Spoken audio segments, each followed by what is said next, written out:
Movie snippets here. Today I will show you a thriller film from 2012, titled The Tower. Spoilers ahead. Watch out and take care. It's Christmas Eve in Central Seoul and the employees of Tower Sky, a 120-story luxurious building complex made of 2 connected towers, are getting ready for a party they're throwing for all their tenants. This was an idea from Mr. Jo, the owner. General Manager Dae-ho is a single father that promises to spend the day with his daughter Hana after work. He's also in love with Yoon-hee, the restaurant manager, but he doesn't know how to act around her. In the kitchen, young cook Young Chul is starting his first day at the job with his girlfriend, the receptionist Min Young. Among the tenants, there's Mr. Kim, a new rich that brings his church followers to the party and whose presence bothers the more uptight socialites. It's this kind of socialites that are rude to Ja, the cleaning lady, insulting her and making her pick up the excrement their dog left in the middle of a corridor. There's also an elderly man, Mr. Yoon, who is having dinner with Mrs. Young and trying to think of a way to confess his feelings for her. Meanwhile, at the local fire station, Seon-woo joins the team as a rookie fireman. He's very serious and a stickler for the rules, so Sergeant Byung-man and Captain Young-ki have to explain to him that firemen spend most of their day on a break waiting for something to happen. Seon-woo is sent to the showers, but while he's in the middle of washing, the alarm being's ringing and he's called over, so he runs out of the shower naked. This turns out to be a prank from the team, who have prepared a warm welcome for him and officially give him his first helmet. Captain Young-ki is also happy because this is the first Christmas day he is free, so he'll finally be able to spend it with his wife. Back to the towers, problems don't take long to happen. Young Chul accidentally leaves a stove on for too long and causes a small fire. Thankfully, they're able to put it off quickly and Dae-ho discovers the sprinklers aren't working well because there isn't enough water in them. However, safety section head Mr. Cha is more worried about the party, so he tells them they'll look into this issue after Christmas. Dae-ho decides to look into it anyway and discovers the pipes are frozen, so floors 60 to 80 don't have water. He reports this to Mr. Cha, but once again, he says it's a problem left for when the party is over. Mr. Jo has a talk with Mr. Cha as well. He doesn't understand why the choppers he hired to throw snow on the buildings have been cancelled. Mr. Cha explains there's strong turbulent wind incoming that won't allow anyone to fly safely, so Mr. Jo makes him call the mayor to ask for special permission to get the choppers anyway. Hana arrives at the building to pick up her dad, but Dae-ho has to cancel on her because he needs to work. Not willing to give up, Hana begins fake crying and gets the attention of Yoon-hee, who ends up taking care of her until Dae-ho is done. The two of them bond as Yoon-hee takes Hana on a tour around the building, occasionally sending updates to Dae-ho through their phones. Ja is visited by her son, a university student, and she proudly tells him she's asked for 3 months of advance wages to help him with the tuition fees that she'll be paid at the end of the day. Sadly, the son has a night shift, so they can't spend Christmas together. A few hours later, the party is in full swing with fireworks lighting up the sky as the choppers arrive to sprinkle snow over the towers, and Young Chul makes use of such a beautiful moment to ask Min Young to marry him in the elevator. Suddenly, the predicted turbulent wind begins blowing and the choppers lose control, causing 2 of them to crash against the towers and start a fire. The firemen are immediately alerted of this and get on their trucks to drive to the towers, getting surprised when Young-ki also comes even if it's his free night. On the way, he calls his wife to tell her he'll arrive late, but an apology isn't enough for her not to get upset. People in the towers begin panicking and running everywhere in search of an exit. They ignore the warnings about not using the elevators and overfill one anyway, which soon proves to be a mistake. An explosion occurs under the elevator, and now the heat causes everyone inside to fry and their shoes to melt until the elevator itself explodes too, breaking the windows and expelling people on fire through them. Yoon-hee notices the fire light coming from the elevator doors and asks everyone to run as she gets away with Hana, but a bunch of people is still reached by the explosion when it blows up the wall. The firemen arrive and begin making a plan to use the truck's hydraulic stair to get inside, keeping in mind there won't be sprinklers and that aviation fuel is extremely dangerous, so the priority will be saving people over putting out the fire. While the team successfully gets inside and reporters begin arriving to cover the news, the victims gather at the tower's restaurant floor. Young Chul and Min Young cry for help from inside the elevator but everyone ignores them except for Nam Ok, a pregnant woman. She uses a metal bar from a decoration to open the doors and help the couple out. A helicopter arrives to rescue people that can reach the roof and everyone celebrates, unaware that the city mayor has also arrived and is giving orders to rescue the socialites first. Dae-ho is running through the corridors, trying to find his daughter, and he's found by the firemen just in time before an explosion reaches him. Meanwhile, a new fire appears in the kitchen, so Mr. Cha, Young-hee, and the others use the few fire extinguishers available to put it out. This allows Ja, Young Chul, and Min Young to safely enter through the kitchen doors and join them. Other victims continue to fall through the windows while the mayor lies to the reporters and tells them they're working hard to rescue as many people as possible. The firemen reach a dead end, so Dae-ho uses his knowledge of the building to tell them which wall to break down to keep going. As thanks, Young-ki gives him a walkie-talkie and an oxygen mask for Hana. Dae-ho takes a different corridor in search of his daughter and finds various bodies under a pile of debris, but one person is still alive, Aja, who even while hurt thinks about her family and tries to give Dae-ho the money for her son. Dae-ho takes pity on her and, after sharing the mask, he helps her out of the debris. Back to the firemen, they finally reach the source of the fire and try to put it out with their hoses, but it doesn't work. On top of that, the situation is getting more dangerous by the second. Explosions keep happening around them, the floor keeps breaking, and many of them almost fall to their demise. Young Ki fails to save one of his falling men and decides to try a very risky plan. Using his axe, he breaks the windows, intending for the fire to burn itself out.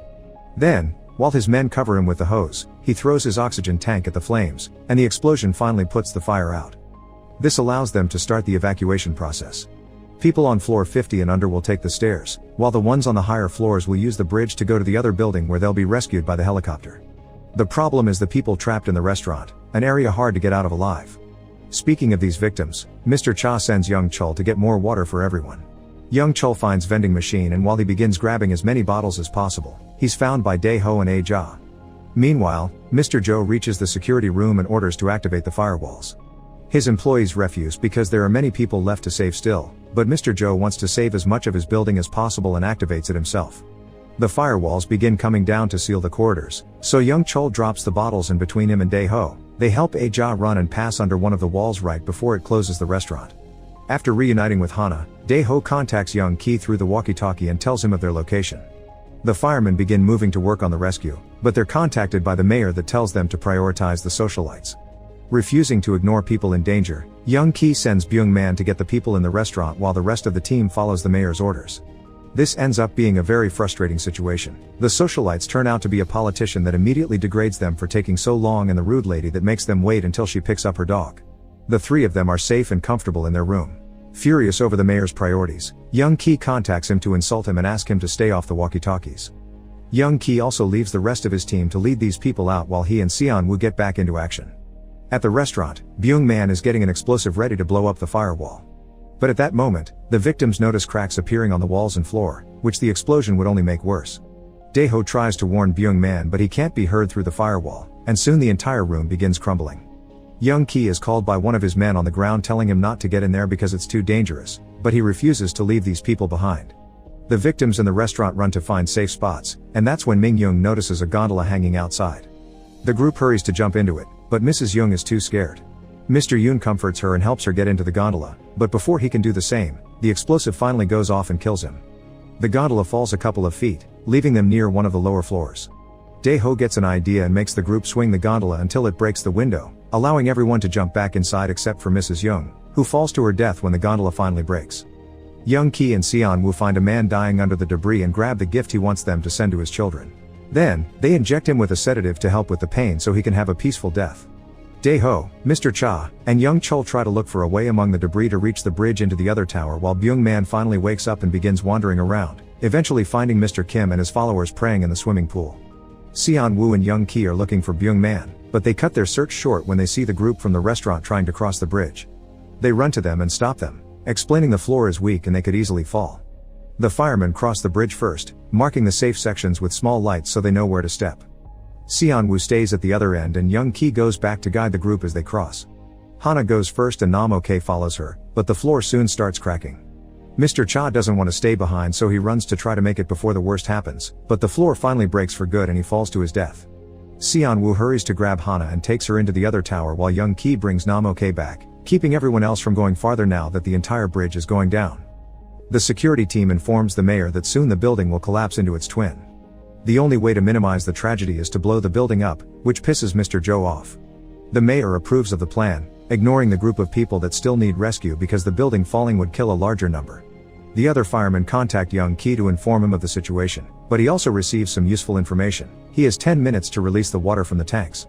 Dae-ho accepts to take the risk and goes with Young Ki to see the tanks, since his fingerprint is needed to open the door. The two men make it there in time and let the water loose, which puts out the fire on the emergency stairs and allows Byung-man to evacuate Mr. Kim and his followers. The water also reaches Yoon-hee and the others, who hold onto the railings not to be pushed away by the strong wave. Seon-woo and Hana make it to the roof of the other tower, and while they prioritize the socialites in the rescue, Seon-woo is allowed to go too because he has a child with him. Byung-man and Mr. Kim's party come across Yoon-hee's group, so they decide to wait all together. Explosions are happening through the manholes on the streets now too, so the mayor orders the bomb squad to start working. Dae-ho and Young Ki return to the group, but the captain still refuses to give up, so they decide to try out the elevator. It's dangerous, but it's their only option, and staying would kill them anyway. The elevator begins falling at an impressive speed, and when it gets stuck on a floor on fire, the group begins jumping to make it fall again. Eventually, they get stuck between floors 5th and 6th, so they force the doors open and discover there is enough room to get out. Dae-ho and Young Ki get out first to help Nam-ok leave as well, but before they can help more people, the elevator falls again. The trio makes it outside and Dae-ho reunites with Hana. The elevator group is hurt but alive except for Mr. Kim, who dies from a metal rod piercing him. Outside, Dae-ho and Young Ki still want to help, so they look at the building blueprints and come up with a plan. If they blow up the water storage tanks, the current could carry the remaining victims through the sewers and out into the river. Young Ki, Seon-woo, and a third fireman go back inside, finding the group, thanks to Byung-man constant calling out for them and banging on the debris. To reach them though, they must cross the elevator shaft, and when they do, the bomb's remote control falls from Young Ki's pocket. The firemen guide the party to the sewers and leave Byung-man looking over them while they go back inside the building to prepare the bomb. Once the explosives are on the tanks, Young Ki sends Seon-woo and his companion away, closing the door between them as he explains he must stay behind to denote the bomb manually.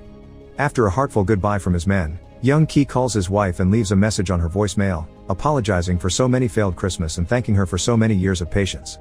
Then he detonates the bomb, instantly dying as the water is released, helping the party of survivors and firemen go through the sewers.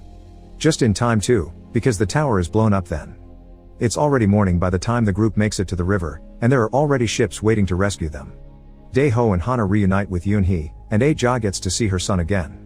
Seon-woo, Byung-man, and his companion reunite with their team, and they give the bad news to Young Ki's wife, who falls to her knees in tears for her husband.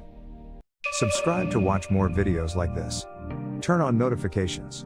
And leave a like, it really helps the channel out. Thank you for watching.